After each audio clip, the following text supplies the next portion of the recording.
देवी साहब की हिदायत मान ले गुणवंत रे, देवी साहब की हिदायत मान ले गुणवंत रे, में ही कहे सुख शांति मिली है, भव का वही है अंतरे, में ही कहे सुख शांति मिली है।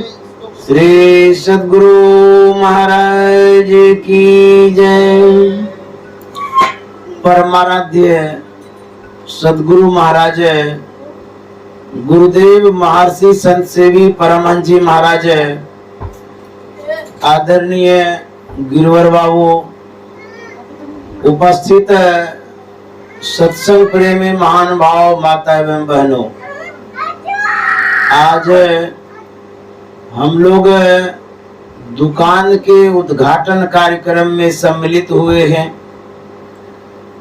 यह सौभाग्य की बात है और सद्गुरु की विशेष कृपा की बात है जो हम लोग इस दुकान के उद्घाटन में सम्मिलित हो पाए हैं।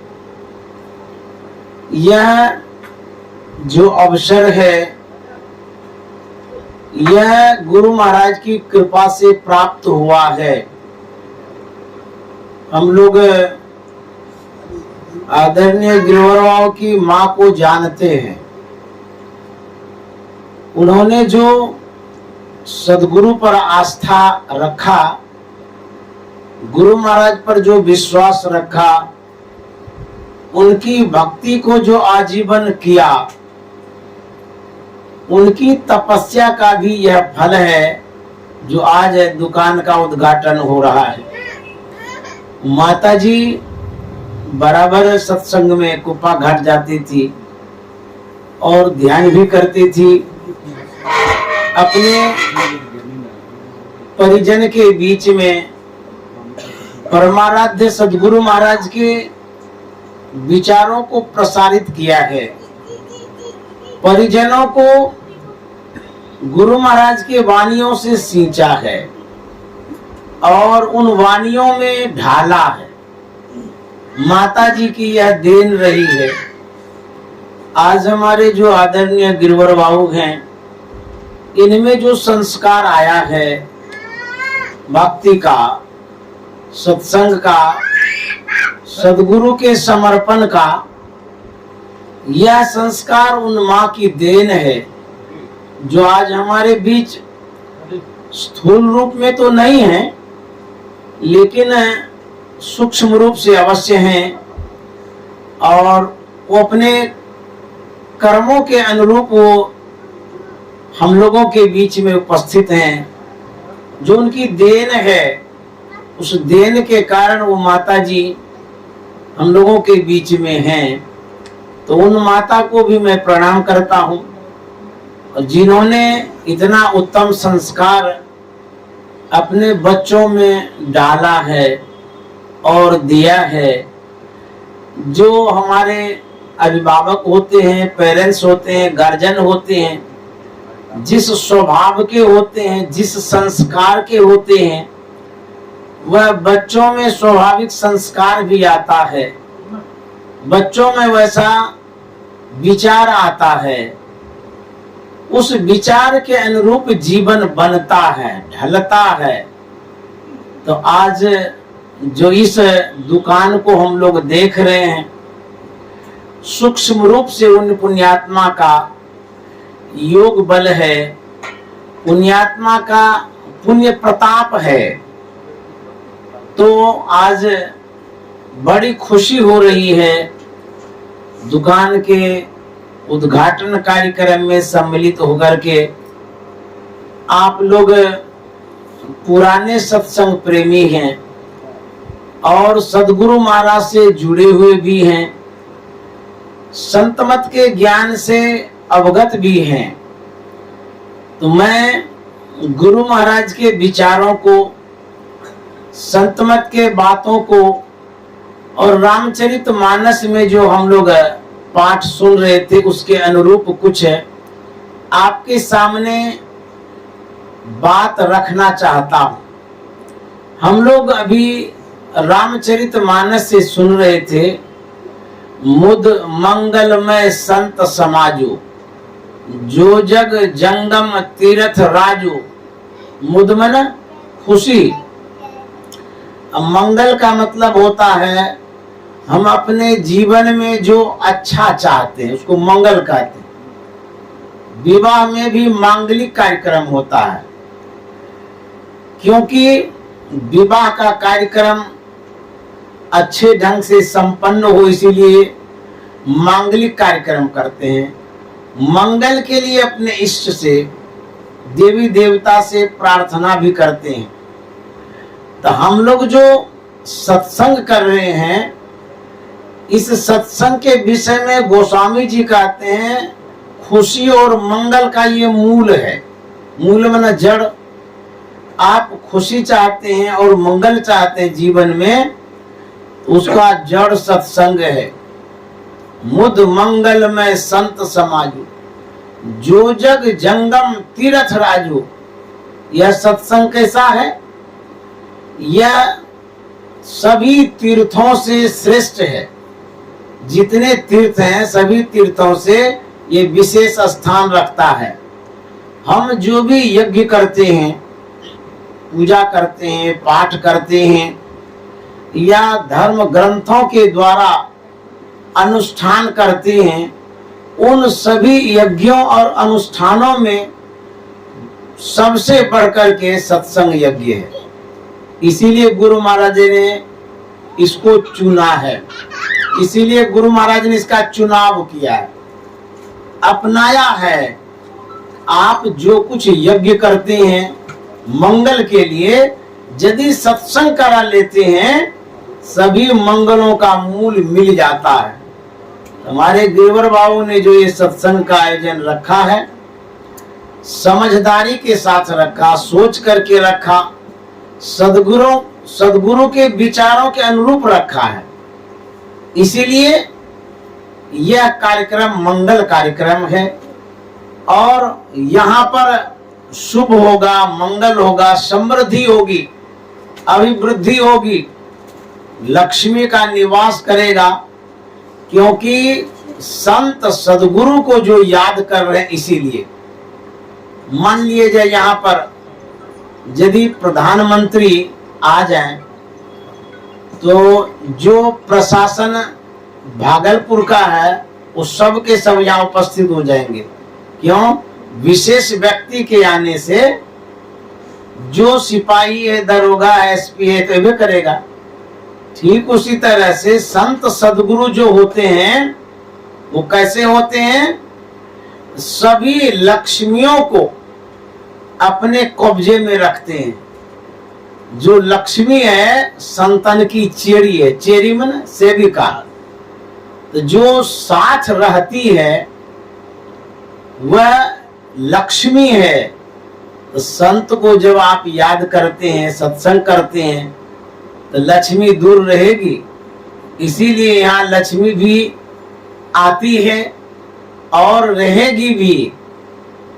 एक सूरदास जी महाराज का बड़ा अच्छा वचन है, जा दिन संत पाहुने आवत, जा दिन संत पाहुने आवत, तीर्थ कोटि स्नान करे फल, दर्शन ते ही पावत, जा दिन संत पाहुने आवत।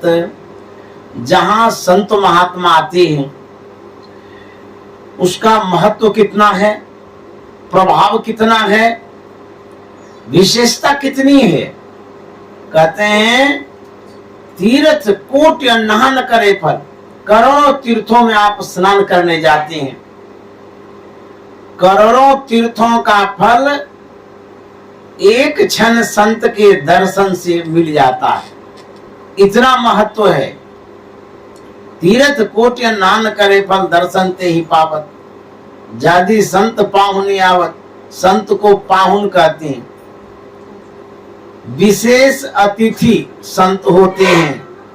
जहां संत होते हैं वहां समृद्धि होती है, वहां सब सुख होता है। इसीलिए गुरु महाराज ने लिखा है, मंगल मूर्ति सदगुरु मिलवै सर्वाधार, मंगल मैं मंगल करन विनवो बारंबार। सदगुरु कैसे होते हैं? मंगल के स्वरूप होते हैं। आप मंदिरों में भगवान के प्रतिमा का दर्शन करते हैं।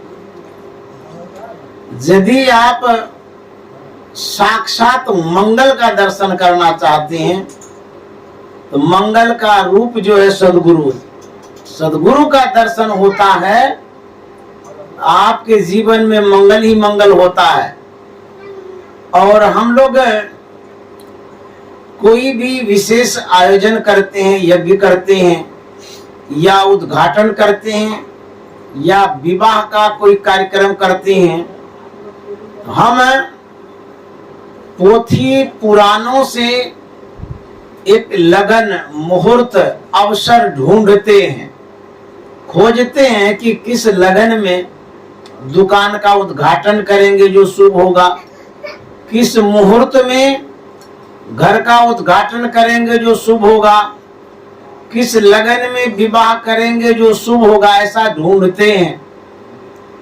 लेकिन यदि आप कुछ नहीं जानते हैं तो कहते हैं कि आप अपने जीवन में मंगल चाहते हैं, सदगुरु का नाम ले लीजिए, अब कार्य प्रारंभ कर दीजिए, सब मंगल ही मंगल होगा। सब पोथी पुराणों का सार सदगुरु के पास है। सत्संग करा लेते हैं, सभी मंगलों का मूल मिल जाता है। एक बार परमाराध्य सदगुरु महाराज सत्संग कर रहे थे, वहां एक पंडित जी आए थे, वे भी सत्संग सुन रहे थे। सत्संग की जब समाप्ति हो गई तो पंडित जी गए परमाराध्य सदगुरु महाराज के पास, अपनी जिज्ञासा व्यक्त करते हुए कहते हैं कि महाराज आपने सत्संग किया, बड़ा अच्छा लगा, लेकिन एक बात का मन में खटका रह गया। बोले सत्संग सुने अच्छा लगा, खटका भी रह गया, कौन सी बात है बताइए। पंडित जी ने कहा, आपके सत्संग में ठाकुर जी का कहीं स्थान नहीं देखे, ठाकुर जी को आपने पधराया नहीं, अर्थात भगवान की प्रतिमा को आपने स्थापित नहीं किया। तो गुरु महाराज ने कहा कि मैंने ठाकुर जी को पधरा दिया। तो पंडित जी ने कहा आप कहाँ पधराए, मेरी वहां तक नजर नहीं गई, थोड़ा बता दीजिए कहाँ पर ठाकुर जी को पधराए, मैं देख लूं। तो परमाराध्य सदगुरु महाराज ने कहा था, आपने जो सत्संग सुना यही सत्संग ठाकुर जी का अंग है, इसी को मैंने पधरा दिया। गोस्वामी जी ने कहा है, देहि सत्संग निज अंग श्री रंग भव भंग कारण शरण शोकहारी। हे भगवान हमको सत्संग दीजिए। पूछा गया कि आप सत्संग क्यों मांगते हैं? कहते मैं सत्संग इसलिए मांगता हूँ, यह परम बहु परमात्मा का निज अंग है। निज अंग का मतलब होता है जैसे कि आपका शरीर है, हाथ निज अंग है, पैर निज अंग है, आंख निज अंग है, शरीर का ये जो अंग प्रत्यंग है ये निज अंग है। तो परमात्मा का निज अंग क्या है? कहते हैं परमात्मा का निज अंग सत्संग है, इसीलिए मैं सत्संग मांगता हूँ। यदि सत्संग मिल जाएगा तो परमात्मा का निज अंग मिलेगा, उनका संग होगा, जितना क्लेश दुख है सब दूर हो जाएगा। इसीलिए सत्संग की याचना गोस्वामी जी करते हैं। तो हमारे आदरणीय गिरवर बाबू ने भी जो याचना की, गुरु महाराज से प्रार्थना किया हमको सत्संग दीजिए, तो सत्संग जब मिल गया, यहाँ ज्ञान के रूप में परमात्मा विराजमान है सूक्ष्म रूप से। तो इसलिए ये सराहनीय कार्य किया गया है, बहुत पुण्य का काम किया गया है। हमारे कबीर साहब ने कहा है, करु सतसंग भरम घर टूटे, करु सतसंग भरम घर टूटे, भरम घर टूटे, भरम घर टूटे, भरम घर टूटे, भरम घर टूटे, करु सतसंग भरम घर टूटे, करु सतसंग भरम घर टूटे। कबीर साहब कहते हैं यदि सत्संग करेंगे तो भरम घर टूटेगा। भरम कहते हैं अज्ञानता को। अज्ञानता के कारण होता क्या है? राधा स्वामी साहब ने कहा है, इस नगरी में तिमिर समाना, भूल भरम हर बार, खोज करो अंतर उजियारी, छोड़ चलो नौ द्वार। जब तक अंधकार रहता है, तिमिर में अंधकार, तब तक क्या होता है? कहते हैं भूल भरम हर बार, भूल होगी। अच्छा, जिससे भूल होती है तो मन में पीड़ा भी होती है। अरे फलाना काम हम करना भूल गए, हिसाब में भूल हो गई। तो जब भी आपसे भूल होती है आपको वह दुख देता है। भरम कहते हैं अज्ञानता को, संशय को। मन में जो बातें घूमती रहती है वो हमें बेचैन करती है। संशय जो मन में थी, बात सही है कि नहीं है कि क्या है, ये जो संशय है ये भी हमें परेशान करता है। तो भूल भरम कैसे होता है? कहते हैं अंधकार में होता है। जब तक आप अंधकार में रहते हैं, अज्ञानता में रहते हैं, तब तक भूल भरम होते रहता है। जब आप प्रकाश में होते हैं सभी संशयों का नाश हो जाता है, सब भूल समाप्त हो जाता है। इस आवास में विद्युत की विशेष व्यवस्था है। इस घर की शोभा बहुत बढ़ रही है। इस दुकान में जो बिजली बत्ती जल रही है देखने में बड़ा सुंदर लगता है, मनमोहक लगता है, आकर्षक लगता है। यदि बिजली अचानक चली जाए तो देखने में फीका जैसा लगेगा और मन में बेचैनी जैसे लगेगी। एक तो गर्मी के कारण, दूसरा अंधकार के कारण। तो जब तक बिजली बत्ती रहती है मन में खुशियां रहती है, प्रसन्नता रहती है। उसी तरह से संत महात्मा कहते हैं यदि आप सत्संग करेंगे, भगवत भजन करेंगे, इससे आपके जीवन में प्रकाश होगा, खुशियां आएगी, आनंद होगा, मंगल होगा। एक आर्ष वाणी है, वेद वाणी है, तमसो मां ज्योतिर्गमय, अस्तो मां सदगमय। इसका मतलब हुआ, हे परमात्मा, हे भगवान, हमको अंधकार से प्रकाश की ओर ले चलिए। और कहते हैं कि असत से सत की ओर ले चलिए। इस तरह से ईश्वर से, परमात्मा से प्रार्थना करते हैं। तो हम जब अंधकार से प्रकाश की ओर जाते हैं तो मन में प्रसन्नता होती है। कबीर साहब ने कहा है, अपने घट दिए न बारू रे, अपने घट दिए न बारू रे, अपनी घट दिए न बारू रे। देखिए प्रसन्नता कैसे आएगी, मंगल कैसे होगा। कबीर साहब कहते हैं कि अपने अंदर में साधना करिए, ध्यान करिए, और जो अंधकार में हम पड़े हुए हैं प्रकाश प्राप्त करने का प्रयत्न करिए। तो कैसे हम करेंगे? नाम का तेल सूरत के बाती, नाम का तेल सूरत के बाती, ब्रह्म यज्ञ उद्गारू रे, अपने घट दिए न बारू रे। कबीर साहब सुझाते हैं, समझाते हैं, बताते हैं कि जो संत सदगुरु प्रदत्त नाम है उस नाम को लीजिए।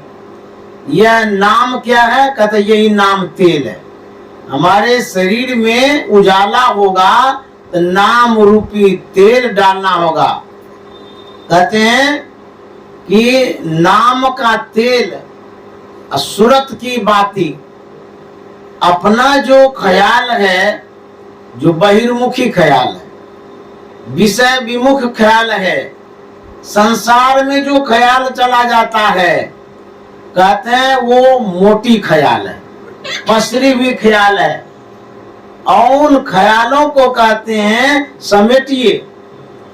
कोई भी चीज समेटते हैं तो पतला होता है ना, मोड़ते हैं तो हमारी जो सूरत मोटी हो गई है, पसरी हुई है, कहते हैं साधना के द्वारा, सदयुक्ति के द्वारा इनको जब समेटेंगे तो पतली हो जाएगी। यही बाती है, नाम का तेल सूरत के बाती। और कहते हैं ब्रह्म अग्नि उद्गारू रे, जब दोनों दृष्टिधारों को हम मिलाते हैं केंद्र में, लक्ष्य पर, गुरुंगित स्थान पर, तब वहां ब्रह्म अग्नि उत्पन्न हो जाती है। ब्रह्म अग्नि उद्गारू रे, जब प्रकाश हो जाता है तब क्या होता है? जगमग ज्योत निहारू मंदिर में, तन मन धन सब बारू रे। अंदर में प्रकाश हो जाएगा और जगमग जगमग करेगा। जैसे इस दुकान में देखिए इतना प्रकाश है कि दुकान जगमगा रहा है। और जब जगमग करता है तब क्या होता है? कहते हैं खुशियां हो जाती है, प्रसन्नता होती है। झूठी जान जगत की आशा, बारंबार विसारू रे। ये संसार की जो आशाएं हैं, जो ख्याल है, कहते हैं ये झूठी है। बाबा देवी साहब ने कहा था दुनिया वहम है, अभ्यास करो। बारंबार विसारू रे, कहे कबीर सुनो भाई साधु, आपन कार्य समारो रे। कबीर साहब कहते हैं कि अपना जो काम है, जो निज काम है, उसको संवारिए। तो निज काम क्या है? कहते हैं अंतर साधना की जो प्रक्रिया है उसको पूरा करना निज काम है, ध्यान करना निज काम है। गुरु महाराज ने लिखा है कि रोज सत्संग करिए, नित्य प्रति सत्संग कर ले प्यारा, तेरा कार सरे सारा। रोज सत्संग करने के लिए कहते हैं। तब क्या होगा? कहता जब रोज सत्संग करेंगे तो आपका काम बनेगा।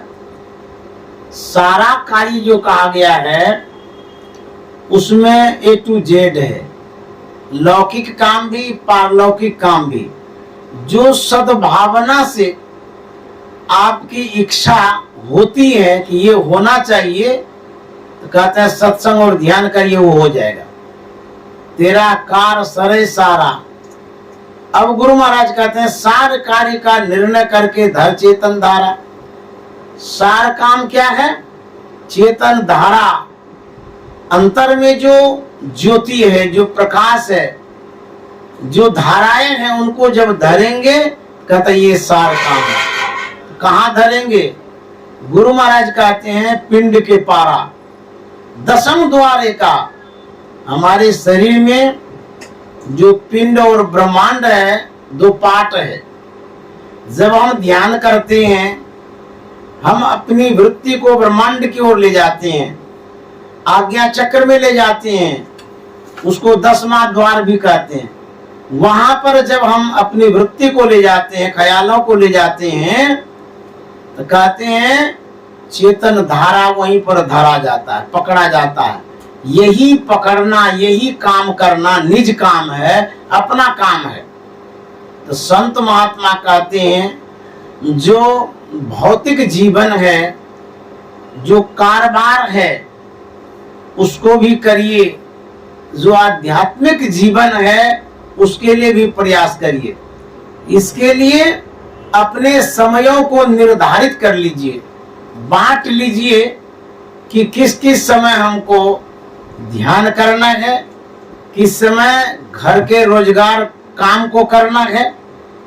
तो दोनों काम हो जाए, इसके लिए आपको अपने जीवन में समयों को निर्धारित करना होगा। जैसे हमारे आदरणीय गिरवर बाबू हैं, मैंने जो देखा, वर्षों से देखते आ रहा हूं, जो इनका स्वरोजगार है, कारोबार है, चाहे वो दुकान का हो या और भी कोई कारोबार है, उसके प्रति बड़े जागरूक रहते हैं, सजग रहते हैं, सावधान रहते हैं, सच्चाई पूर्वक अपने व्यापार के कारोबार को करने में दत्तचित्त संलग्न रहते हैं। लेकिन एक विशेषता यह भी है कि सद्गुरु की सेवा करने में पीछे नहीं हटते। ये मैंने देखा है, सत्संग करने में भी पीछे नहीं होते हैं, आलस्य नहीं करते हैं। इनके विचारों में लोक परलोक बनाने की जो बात है वह अनुकरणीय है, सराहनीय है। सद्गुरु की सेवा भी करते हैं, सत्संग भी करते हैं, ध्यान भी करते हैं, और जो लौकिक भौतिक जीवन के लिए जो प्रयत्न करना चाहिए सो भी करते हैं। हमारे गुरु महाराज ने यही उपदेश आदेश दिया कि जहां रहो सत्संग करो और इस भौतिक जीवन के लिए उपार्जन करो। जब मैं परमाराध्य सद्गुरु महाराज के जीवन को पढ़ता हूं तो पता चलता है कि यह जो संत मत है, संत मत सिखाता है कि स्वावलंबी जीवन बिताओ। स्वावलंबी जीवन बिता करके आप साधना कर सकते हैं। बाबा देवी साहब के पास जब सद्गुरु महाराज गए थे तो बाबा देवी साहब ने यह बात पूछा था कि लाला, तुम अपना जीवन किस तरह से बिताना चाहते हो? दो माध्यम है, दो मार्ग है, दो रास्ता है। एक है तुलसी सिस्टम और दूसरा है मधुकरी वृत्ति। तो जो तुलसी सिस्टम है उसमें भिक्षा वृत्ति से जीवन यापन करते हैं, और दूसरा है स्वावलंबी जीवन। तो गुरु महाराज ने कहा था मैं भिक्षा वृत्ति से जीवन यापन करना चाहता हूं। इस पर बाबा देवी साहब ने कहा था ये संत मत का उसूल नहीं है, नियम नहीं है। यदि तुम संत मत से जुड़े हुए हो, यदि इसमें आ गए हो, तो यहाँ का नियम है, संत मत का नियम है स्वावलंबी जीवन बिताओ। तो गुरु महाराज ने कहा था मैं तो घर को छोड़ चुका हूँ, बैरागी जीवन बिता रहा हूँ, स्वावलंबी जीवन कैसे बिताएंगे?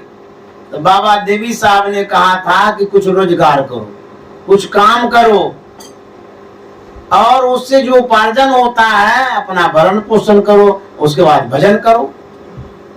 तो बाबा देवी साहब ने जो सुझाया कुछ काम करो, तो गुरु महाराज ने इस बात को माना और बांस बाड़ी लगाया, कुछ दिन विद्यार्थियों को पढ़ाया। इस तरह से स्वावलंबी जीवन व्यतीत करने की सीख संत मत देता है और बाबा देवी साहब ने भी बताया है। तो हम लोगों को यही सिखाया जाता है कि स्वावलंबी जीवन बिताइए, अपना जो काम है निष्ठा पूर्वक निभाइए, और जो सद्गुरु का आदेश है उसमें भी किंतु परंतु नहीं होना चाहिए। तो इस तरह से हमारे आदरणीय जो गिरवर बाबू हैं, उनके स्वभावों में, संस्कारों में सदगुरु का ज्ञान दिखता है, उनके व्यवहारों में हम देख सकते हैं। यह संतमत का जो ज्ञान है, गुरु महाराज ने बहुत कठिनाई के साथ पाया है, लाया है और हम लोगों के बीच में प्रसारित किया है। यह ज्ञान ऐसा है, संत मत का ज्ञान, इसके लिए घर छोड़ने की आवश्यकता नहीं है, रोजगार छोड़ने का बात नहीं है। आप जहां हैं, जिस काम को करते हैं उसको करते हुए आप ध्यान भजन कर सकते हैं। घर में ही जोग भोग घर ही में, घर तजी बन नहीं जावे, अब दो भूले को घर लावे। एक बार गुरु महाराज प्रवचन कर रहे थे, वैराग्य की बात बता रहे थे। वहां जो सज्जन बैठे थे, उसने गुरु महाराज से जिज्ञासा किया कि महाराज, आप जो उपदेश कर रहे हैं और आपका जो वेश है, दोनों में तारतम्य नहीं है। उपदेश के अनुकूल वेश नहीं है, वेश के अनुकूल उपदेश नहीं है। आप जिस वेश में हैं, संन्यास वेश में हैं, और आप घर गृहस्थी में रह करके भजन करने के लिए बतला रहे हैं, तो आपका वेश ही तो कहता है कि घर छोड़ करके भजन किया जाता है। इस पर गुरु महाराज ने कहा था, आप ठीक ही कहते हैं, वेश के अनुरूप वचन नहीं है, वचन के अनुरूप वेश नहीं है। जो मैं अभी कह रहा हूं, मैंने जिस समय इस वेश को धारण किया, जिस समय मैंने वैराग्य धारण किया, उस समय मुझे यही लग रहा था घर छोड़ करके ही भजन होता है। लेकिन अभी मुझे पता चला कि घर में रह करके भी भजन होता है। तो गुरु महाराज ने कहा, आप ये बतलाइए, मेरी जो अवस्था है, क्या घर गृहस्थी बसाने का है? वो बड़े लज्जित हो बोले, नहीं महाराज, आप जान है जिस तरह से ठीक है। तो संत महात्मा कहते हैं, घर में रह करके भजन हो सकता है, और जंगल में चले जाते हैं।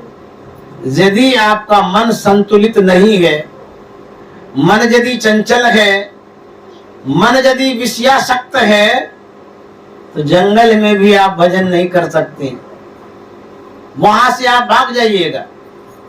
तो संत मत कहता है कि अपने जीवन को सजाने के लिए, संवारने के लिए सत्संग और ध्यान की आवश्यकता है। वो घर में रह करके भी कर सकते हैं, जहां रहो सत्संग करो, ऐसा हमारे गुरु महाराज ने कहा है और उपदेश भी दिया है। बाबा नानक का सत्संग होता था, वहां सभी वर्ग के लोग आते थे, पढ़े लिखे अनपढ़, बच्चा बूढ़ा जवान, सब तरह का, सभी जातियों का। एक बच्चा आता था, एक दिन बाबा नानक ने उस बच्चे से पूछा कि बाबू, तू तो बड़ा छोटा है, नन्हा मुन्ना है, तू क्या सुनता समझता है जो मेरे सत्संग में आ जाता है? वह बालक जवाब देता है कि बाबा, जब मैं घर पर होता हूँ, मेरी माँ जिस समय भोजन बनाती है, मैं चूल्हे के पास बैठा रहता हूँ। मैं देखता हूँ कि माँ जब मोटी मोटी लकड़ियों को चूल्हे में डालती है तो देर से जलती है, जब पतली टहनियों को डालती है तो जल्दी जल जाती है। यह देख करके मेरे मन में हुआ कि जो बड़े बड़े आदमी हैं वो तो मोटी मोटी लकड़ियों के समान, वो देर से मरेंगे, जो नन्हे मुन्ने बच्चे हैं वो पतली टहनियों के समान, वो जल्दी मर जाएंगे, इसीलिए मैं आपके सत्संग में आ जाता हूँ। बाबा नानक ने कहा, तू बच्चा नहीं, तो बुढ़ा है जी। वास्तव में सत्संग को तुमने ही समझा है, न बालक न यौवने न वृद्धि कछु बंद, वह अवसर नहीं जानिए जब आए परे जमफन। इस जीवन का कोई ठिकाना नहीं है। हम लोग कोरोना काल से गुजरे हुए हैं। जो कोरोना का विकराल रूप था उसको हमने देखा है, सबों ने देखा है, और बहुतों ने अपनों को खोया है उसमें। कितने चले गए पता नहीं, और उसका प्रभाव अभी भी है, लेकिन वो रूप नहीं है जो रूप था पहले। यदि हम लोग अभी तक सुरक्षित हैं, इसमें सद्गुरु की बहुत बड़ी कृपा है। उनकी कृपा से ही हम सुरक्षित हैं, नहीं तो काल अचानक मार सी जो तीतर को बाद संसार से चले गए रहते।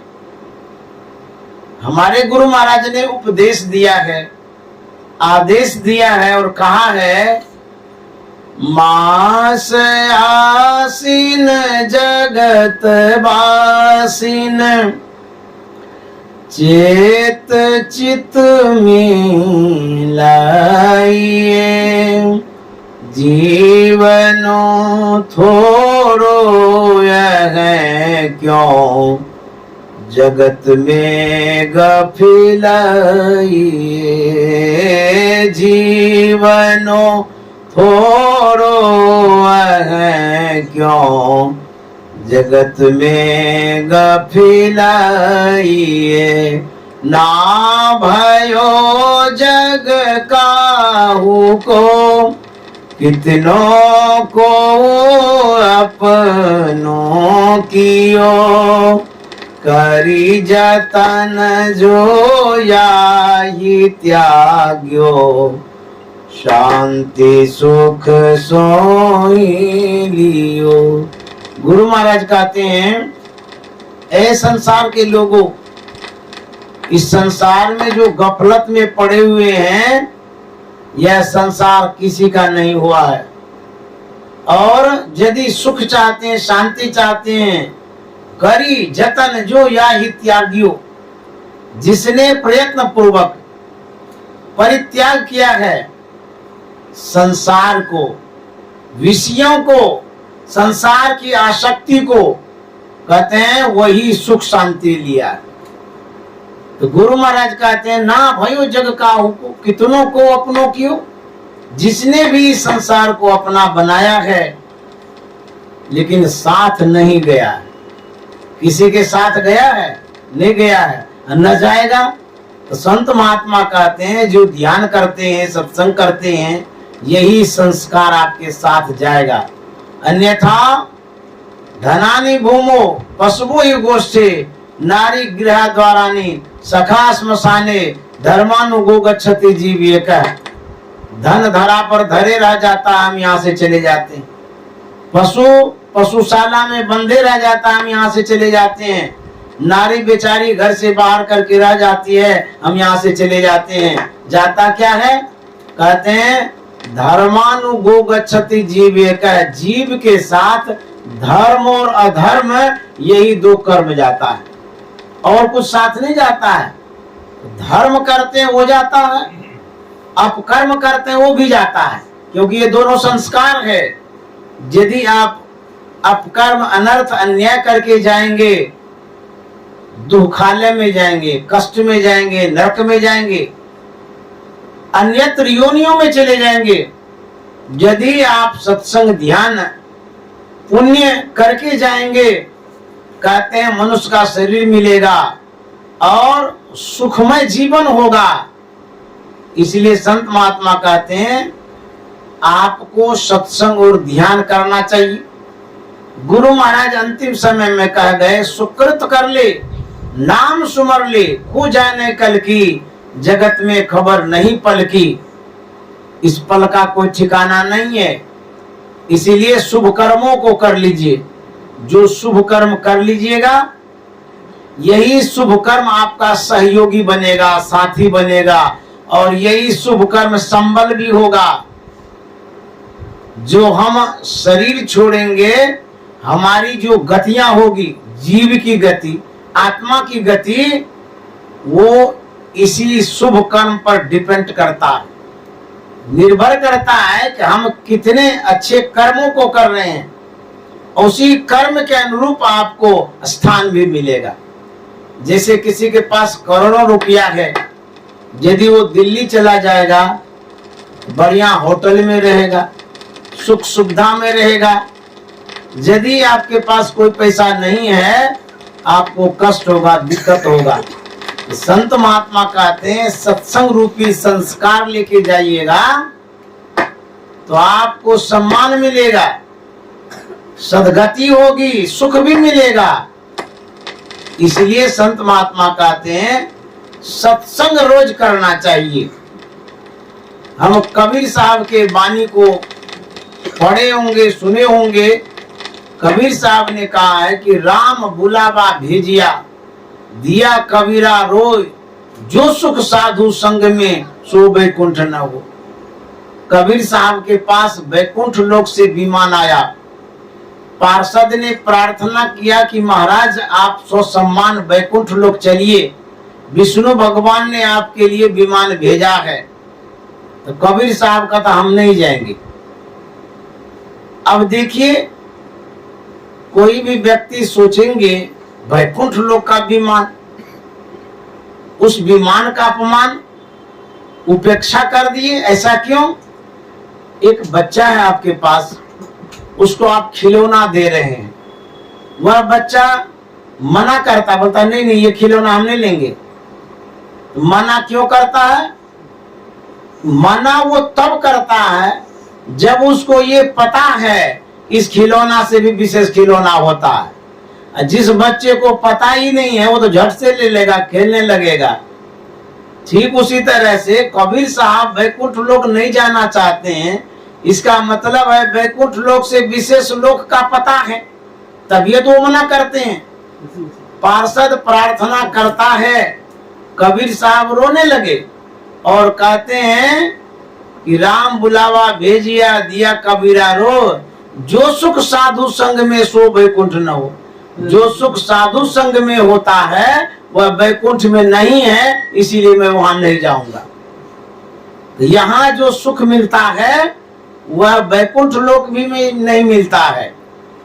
एक सुंदर दास जी महाराज हुए, उनकी वाणी बड़ी सुंदर है। उन्होंने कहा है तात मिले, पुनि मात मिले, सुत भ्रात मिले, बनिता सुखदाई, राज मिले, गजबाज मिले, सब साज मिले, मन वांछित पाई, लोक मिले, परलोक मिले, विधि लोक मिले, बैकुंठ ही जाई, सुंदर और मिले सब ही पर, संत समागम दुर्लभ भाई। सुंदरदास जी महाराज कहते हैं धन मिल जाए, पत्नी मिल जाए, कुटुंब सब कुछ मिल जाए, और यदि संत समागम न मिले तो कहते हैं कि बड़ा दुर्लभ है, बड़ा कठिन है। और संत समागम मिल गया आपके जीवन में सब सही है। इसीलिए भोले बाबा ने कहा था गिरजा संत समागम समन लाभ कछुआन, बिनु हरि कृपा न पावई, गावई वेद पुराण। हे गिरजा, संत समागम के समान दुनिया में कोई लाभ नहीं है। इसीलिए गोस्वामी तुलसीदास जी महाराज ने कहा है कि मति कीरति गति भूति भलाई, जब जही जतन जहां जही पाई, सो जानव सत्संग प्रभावो, लोक हो वेदन आन पाओ। यदि आप अपने जीवन में अच्छी बुद्धि चाहते हैं, यश और कीर्ति चाहते हैं, सदगति चाहते हैं, संपत्ति चाहते हैं, अपनी भलाई चाहते हैं, इस सभी सामग्रियों का मिलना संभव तब होगा जब आप सत्संग करेंगे। गोस्वामी जी ऐसा कहते हैं कि इतना चीज यदि चाहिए, ये मिलने का माध्यम एक सत्संग है। जब तक सत्संग नहीं करेंगे तब तक आपको इन अच्छी अच्छी चीजों की उपलब्धि नहीं होगी। आज हमारे गिरिवर बाबू जिस स्थिति में भौतिक जीवन की जिस पराकाष्ठा पर हैं, इसके पीछे बहुत बड़ा योगदान है, बहुत बड़ा कर्म है और सत्संग का विशेष महत्व रहा है। सत्संग के कारण ही धन में वृद्धि होती है, सदगुरु की कृपा के कारण धन में वृद्धि होती है। इनके जीवन को यदि जानेंगे शुरू से, ये सत्संग से लगे ही रहते हैं। तो गोस्वामी जी ने जो कहा वो ठीक ही कहा है। सत्संग से लागी रहो रे भाई, तेरी बिगड़ी बात बन जाए। जो बिगड़ गया है वो बन जाएगा। कैसे? सत्संग से। यदि आप थोड़ा थोड़ा भी सत्संग करते हैं, आपके जीवन में बहुत कुछ मिल जाएगा। इसलिए एक घड़ी आधो घड़ी, आधो में पुनियाद, तुलसी संगत साधु की हरे कोटि अपराध। यदि आप सत्संग से जुड़े रहते हैं, मान सम्मान भी होता है। संत मत में बहुत लोग आदरणीय गिरिवर बाबू को जानते हैं, बड़े सम्मानीय व्यक्ति हैं। भागलपुर में विशेष रूप से जाने भी जाते हैं। तो कीर्ति हुई ना सत्संग के कारण। अच्छी बुद्धि भी है। सदगुरु के दरबार में जाकर के अपनी बुद्धि को शुद्ध भी करते रहते हैं और सेवा भी देते रहते हैं। अच्छी बुद्धि हो गई और संपत्ति भी है सदगुरु की कृपा से। सदगति की बात जहां तक है, जो कोई सत्संग सब दिन करेंगे, गुरु महाराज ने कहा है, उसको मनुष्य का शरीर मिलेगा। तो सदगति तो कन्फर्म है, ये तो है ही है। तो इस तरह से बेनिफिट लाभ लेना यदि चाहते हैं तो सत्संग करते रहिए। गुरु महाराज ने जीवन पर्यंत सत्संग किया और हम लोगों को भी वही सिखाया है कि सत्संग करते रहिए, आपको बहुत लाभ मिलेगा। यदि सत्संग की बातों को हम नहीं समझ पाते हैं, ये हमारी कमियां हैं। सत्संग से लाभ मिलता है, इसमें कोई कमी की बात नहीं है। आपके पास हीरा है और उसको अलमीरा में रख दिए और उसका उपयोग किए ही नहीं, तो रखने से क्या उसे पेट भरा? यह आपका परवरिश हुआ है तो हीरा, लेकिन उसको अलमीरा में बंद तब तक रखे जब तक आपकी सांस न छूटी। तो उस हीरा से आपको क्या लाभ मिला, सो बताइए। बेशकीमती पदार्थ है, बेशकीमती द्रव्य है, लेकिन रखे जरूर आप, लाभ नहीं ले पाए, बेच देते, कारोबार कर लेते, गाड़ी खरीद लेते, उसमें चढ़ते, जमा कर करके रखे रहे, अब मर गए तो धरले रह गया। उसी तरह से हम लोगों को जीवन में अवश्य धनोपार्जन करना चाहिए, उसका उपयोग भी करना चाहिए, सदुपयोग भी करना चाहिए। बहुत लोग उद्घाटन करते हैं, पार्टी देते हैं, पार्टी में अपने परिजन को बुलाते हैं, समाज के लोगों को बुलाते हैं, बहुत खर्चा करते हैं, उसमें लाखों का खर्चा कर देते हैं पार्टी देने में। चाहे दुकान का उद्घाटन हो, घर का उद्घाटन हो, शादी विवाह का कार्यक्रम हो। जरा ये बतलाइए, आपने कई लाख रुपया खर्चा किया, समाज के लोगों को बुलाया, अपने परिवार को बुलाया, वो खा करके चला जाता, आपके पार्टी को देख के जाता है। आप बतलाइए, उस पार्टी में जो लाखों खर्चा हुआ, क्या वो ज्ञान हुआ है? कितनी बुद्धि हुई आपकी? क्या उससे लाभ मिला आपको? नाम तो हो गया कि चलो फलाने बाबू ने लाखों खर्चा किया, लेकिन समझदारी, सीख, बुद्धि, विवेक उसमें नहीं बढ़ता। लेकिन आप कम खर्चा करते हैं, सत्संग कराते हैं, 1 घंटा यदि सत्संग सुनते हैं, 1 पैसा तो ज्ञान होता ही होगा। तो ये ज्ञान यदि आपको हो जाता है, उसको आप धन से खरीद नहीं सकते। इसलिए सत्संग की विशेषता है। इस सत्संग में लाभ बहुत है, तुरंत मिलावे गुरु से, लेकिन मूर्ख जन कोई सार न जाने, सत्संग में अमृत बरसे। जो अनभिज्ञ है, अनारी है, मूर्ख है, सत्संग के महत्व को नहीं समझते हैं, इसीलिए लाभ भी नहीं ले पाते हैं। इसके महत्व को समझने के लिए बराबर सत्संग की आवश्यकता है। गुरुदेव महर्षि संत शिवी जी महाराज कहानी कहा करते थे, उन्हीं कहानियों में एक कहानी सुना देते हैं। ध्यान से सुनिएगा तो लाभ मिलेगा, नहीं तो नहीं मिलेगा।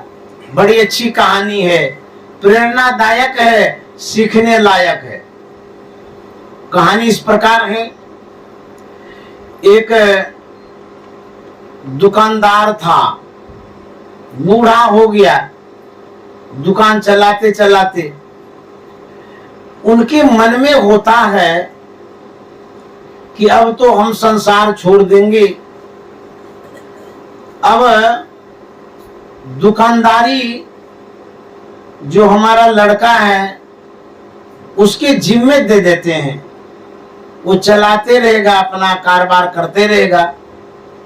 लेकिन अंतिम इच्छा है उसको कुछ सीख दे दूं ताकि उनका जीवन सुखमय हो। पुत्र को बुलाता है, बोला बेटा अब हम अपनी जिम्मेवारी तुम्हारे ऊपर देना चाहते हैं, क्योंकि हम तो अब चले जाएंगे संसार से। हमारी जो अंतिम इच्छा है उस इच्छा की पूर्ति तुम करना, क्योंकि जीवन भर मैंने कमाया है, खून पसीना ये करके जमा किया है, और मेरी जो सद इच्छा है उसकी पूर्ति करना तुम्हारा कर्तव्य भी है। तुम पुत्र हो मेरा। बोले हाँ पिताजी, आप जो कहिएगा एकदम करेंगे, आप ही ने तो कमाया है, सब कुछ दिया है, आप जो कहेंगे सब करने के लिए हम तैयार हैं। बोले पुत्र, जब मैं मर जाऊंगा तुम्हारे ऊपर जब उत्तरदायित्व तो आएगा तब क्या करना? ठंडा ठंडा जाना, ठंडा ठंडा आना, लहना लगा के तगादा मत करना, स्वादिष्ट भोजन करना। यही मेरी अंतिम इच्छा है, इसी आदेश का तुम पालन करना, और इसी में हमारी खुशियां भी हैं। समय आया वह दुकानदार मर जाता है, अब पिता की जो अंतिम आज्ञा है, पुत्र का जो कर्तव्य है वो करना भी चाहिए। माँ पिता बच्चों के हित के लिए तो कुछ कहते हैं, बूढ़ा के लिए तो कोई नहीं कहेंगे, क्योंकि बच्चा बड़ा प्यारा होता है, पुत्र बहुत प्यारा होता है किसी के लिए भी, तो उनके हित के लिए ही तो पिता कहा करके जाएंगे। जैसे हमारे परमाराध्य सदगुरु महाराज थे, उनकी अंतिम इच्छा क्या थी? उन्होंने कहा सुकृत कर ले, नाम सुमर ले, को जाने कल की, जगत में खबर नहीं पल की। तो बाबा साहब की अंतिम इच्छा क्या थी? दुनिया भर में अभ्यास करो। इस तरह से हमारे गुरुदेव ने भी कहा था, अंतिम इच्छा उनकी क्या थी? धीरज धरे तो कागज सरे। तो इस तरह से उपदेश आदेश देकर के महापुरुष जाते हैं, माँ बाप भी जाते हैं। तो लड़का दुकानदारी को संभालने लगा, लेकिन पिताजी ने जो कहा था उसके लिए वो क्या करता है, घर से दुकान तक कपड़ घर बनाता है। घर और दुकान दो जगह थी, तो कपड़ा का घर बनाया, क्योंकि पिताजी ने कहा ठंडा ठंडा जाना, ठंडा ठंडा आना। तो कपड़ घर में जाता था, आता था, बड़ा खुश हुआ। पिताजी हमारे कितने अच्छे थे, मेरे सुखी जीवन के लिए सोच करके कितना बढ़िया आदेश दे गए। देखिए ठंडा ठंडा जाता हूँ, ठंडा ठंडा आता हूँ। दुकान पर जाता था वो, बहुत ऐसे भी लोग आते थे जो कि गरजमंद भी होता था, लेकिन बहुत आदमी ठगने वाला भी आता है कि हमको बहुत जरूरी है, कुछ मदद कर दीजिए, अभी बाद में पैसा दे देंगे। तो दया बस, और पिताजी का आदेश भी था लहना लगाना, तगादाने करना, लहना लगा देते थे। लेकिन ऐसा संसार में लोग है कि जिसको आप दे रहे हैं वो भूल जाइए कि फिर लौट करके आएगा। कोई बिरले होगा तो लौटा देगा, नहीं तो हाथ से जैसे छूटा वो गया काम से, फिर आएगा कि नहीं आएगा भगवान जानता है। तो लहना लगा देता था, तगादा करने जाता ही नहीं था, क्योंकि पिताजी की आज्ञा थी। उसके बाद वो क्या करने लगा, बढ़िया बढ़िया व्यंजन घर में बनाता था, अपने भी खाता था और कुटुंब परिवार को भी खिलाता था, क्योंकि पिताजी की आज्ञा थी स्वादिष्ट भोजन करना। इस तरह से कुछ ही समय बीता, वह बेचारा सड़क पर आ गया, क्योंकि लाना जो लगाया दिया नहीं कोई, सब पूंजी जमा जितना था सब गोलमाल हो गया, कपर घर में भी खर्चा हो गया बहुत, उसके बाद जो खा रहा था ना बढ़िया बढ़िया उसमें भी खर्चा होने लगा। जो सड़क पर आ गया वो बिलबिलाने लगा, व्याकुल हो गया, बेचैन हो गया और कोसने लगा पिता को। हमारे पिताजी बेकार की बात कह करके गए, पिता की आज्ञा पालन करने से क्या लाभ होता है, हम तो सड़क पर आ गए, नहीं पालन करते तो अच्छा रहता, क्या अंतिम इच्छा पिक्षा थी उनकी, बर्बाद हो गए हम। जब विपत्ति में आप पड़ते हैं, जब आपको कोई कष्ट होता है या कोई समस्या आती है, पंडित पुजारी पोथी पुराण के पास जाते, तीर्थों में धामों में महात्माओं के पास कि हमारा ये क्या होगा, तो कोई अंगूठी देता है, कोई गले में माला पहना देता है, और कोई कहता है कि पानी दीजिए पीपल गाछ में, कोई कहेगा गाय को गुड़ खिलाइए, और कोई कहेगा कि पंडित जी को पूजा कराइए। इस तरह से जो जो कहता है वो सब आप करने के लिए चले जाते हैं। वो ढूंढ रहा था कि अब क्या करें नहीं करें, तो गया महात्मा के पास, बोले कि महाराज हमारी दिन दशा बड़ा खराब हो गई है, दुर्दिन हो गया है मेरे जीवन में। बोले अरे ऐसा क्यों बोलते हैं, क्यों ऐसा क्या हो गया? बोले कि क्या हो गया, हम पिताजी की आज्ञा को मान करके इस स्थिति में आ गए हैं, उनकी अंतिम इच्छा जो थी ना उसका मैंने पालन किया, आज हम सड़क पर आ गए, कोई उपाय बताइए। महात्मा ने कहा कि पिताजी की आज्ञा का पालन करने में और पुत्र का ये दशा हो ऐसा तो हम मान नहीं सकते।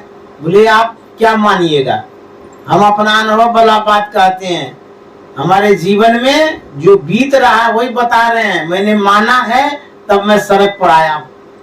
बोले कैसी बात बोलते, ऐसा तो हो ही नहीं सकता, कोई भी पिता पुत्र के लिए बुरा तो सोच नहीं सकता है।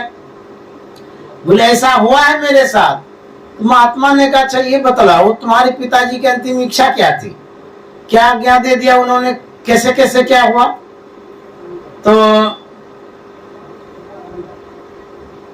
वो लड़का कहता है हमारे पिताजी जब मरने लगे ना कह रहे थे कि मेरी अंतिम इच्छा है कि ठंडा ठंडा जाना ठंडा ठंडा आना, लाना लगा के तगादा नहीं करना और स्वादिष्ट भोजन करना। धर्म कहता है कि पिता की आज्ञा का पालन करे, सेवा है। तो मैंने तो यही किया, लेकिन आज हम देखिए यहाँ आ गए। तो बोले कि तुमने और क्या किया? जो पिताजी ने आज्ञा दिया ठंडा ठंडा जाना ठंडा ठंडा, तो क्या किया? वो लड़का कहता है घर से लेकर के दुकान तक कपड़ा का घर बना लिए, ठंडा ठंडा जाते थे ठंडा ठंडा आते थे। दूसरा बोले कि दूसरा जो कोई लहना के लिए आता था तगादा के लिए जाते ही नहीं थे। बोले तीसरा, बोले कि खूब बढ़िया बढ़िया भोजन करते थे, बढ़िया मिष्ठान बनवाते थे, हम भी खाते थे, परिवार वालों को खिलाते थे। बोले तुमने यही बेवकूफी किया, यही सड़क पर आने का कारण बना। बोले महाराज इसमें पिता की आज्ञा थी इसमें कारण बना, हमारी क्या गलती है? बोले कि तुम्हारी 100% गलती है, पिताजी ने जो कहा उस बात को तुम समझ नहीं पाया। बोले पिताजी ने इतना सीधा सिंपल वाला बात कहा तो बच्चा भी समझ जाएगा, हम कैसे नहीं समझे? बोले सच में तुमने नहीं समझा, पिताजी का संकेत था उसके विपरीत तुमने समझा है। बोले पिताजी का क्या संकेत था, वो क्या कह रहे थे? बोले तुम्हारे पिताजी का कहना था ठंडा ठंडा जाना ठंडा ठंडा आना, और तुमने कपर घर बना लिया। अरे तुम्हारे पिताजी यही कह रहे थे कि भोरे उठना, तैयार हो जाना, सूर्य उदय के पहले दुकान पर चले जाना, ठंडा ठंडा जाना हुआ ना, दिन भर दुकान पर रहना, व्यापार कारोबार जो है खूब बढ़िया से करना, जब शाम हो जाए तब घर आना, तो ठंडा ठंडा जाना ठंडा ठंडा आना हुआ ना। हाँ ये तो ठीक है कह रहे थे, ये तो हम ही गड़बड़ कर दिए, हम कपड़ा का घर बना दिए, तो सवेरे जाना चाहिए था हमको। तो जो कोई दुकानदारी करते हैं तो सवेरे उठा करिए और सवेरे उठ करके दुकान खोलिए। लक्ष्मी उस समय आती है, और देर करिएगा तो लक्ष्मी दूसरी जगह चली जाएगी। तो समय पर दुकानदारी का काम करिए, आलस नहीं करिए। बहुत बात ऐसी भी होती है, जब आप दुकान समय पर खोलते हैं तो ग्राहक को पता होता है कि गिरवर बाबू की दुकान इतने बजे खुल जाती है, तो उसको जब जरूरी पड़ता है तो समय देख करके आ जाते हैं कि चलो वहां सामान मिल जाएगा, उसकी दुकान खुल गई होगी। ये भी एक महत्व रखता है। उसके बाद इस दुकान में एक दाम लिखा रहता है, चाहे वो बच्चा हो या बूढ़ा हो, पढ़ा हो अनपढ़ हो, हिंदू हो मुसलमान हो, लड़का हो लड़की हो, बड़का हो छोटका हो, दिन में आइए रात में आइए, जब भी आइए वही पैसा लेंगे गिरवर बाबू, एक के दाम लेंगे। तो सबको विश्वास हो गया यहाँ ठगी नहीं है, सामान सही है, और जो भी दाम वो लेंगे, बच्चों को भी भेजेंगे तो वही दाम लेंगे। इसीलिए इस दुकान में कोई टेंशन नहीं है, किसी को भेज दीजिए, छोटका बच्चा को भी कपड़ा जो कहेगा दे देगा और दाम उतना ही लेगा। देखिए इस तरह से विश्वास जमता है ग्राहकों का। तो महात्मा ने कहा तुम कपड़ा का घर बनाए, ये गलती हो गई। दूसरा, लाना लगा के तगादा नहीं करना। तुम्हारे पिताजी का कहना यही था, उन व्यक्तियों को लाना लगाना जो बिना तगादा का पहुंचा दे। ऐसा भी बहुत आदमी होता है, वादा करके पहुंचा भी देता है, भले आप भूल गए हैं वो पहुंचा देगा। तो वैसे विश्वासी आदमी के जिम्मे तुम लाना लगाना देना। हम भले भूल जाए लेकिन ग्राहक भूले नहीं, उसको तुम देना। यही हुआ लाना लगा के तगादा नहीं। तू तो सबको देते चला गया, दुनिया में ठग है, सब आदमी देगा तो देगा। बोले ये वो बात सही है कहते हैं। फिर तीसरी बात, बोले तुम्हारे पिताजी का कहना यही था, जब खूब भूख लगे तब खाना, और खाना पर खाते रहोगे अपच हो जाएगा, बीमारी हो जाएगी, स्वाद नहीं लगेगा। जब भूख लगने पर खाओगे, भोजन में स्वाद भी लगेगा और स्वास्थ्य भी बढ़िया रहेगा। तुम्हारे पिताजी का कहना कुछ और था और तुमने समझ कुछ और लिया, यही सड़क पर आने का कारण है। बोले हाँ ठीक है कहते हैं। उसी तरह से माता पिता के आज्ञाओं का पालन करना चाहिए, उनके कहे अनुसार चलना चाहिए। यदि बात समझ में नहीं आवे तो आप बार बार उन बातों को समझ लीजिए। वहां पोह में जो बात सुने कचरा सुने गड़बड़ हो जाएगा। तो इसीलिए ध्यान से बातों को सुनिए। सावधान सुनो धरो मन माही, ऐसा संत महात्मा कहते हैं। सावधानी पूर्वक सुननी चाहिए संत मत की बातें। मैं अब आगे बढ़ना नहीं चाहूंगा क्योंकि समय भी बहुत हो गया है।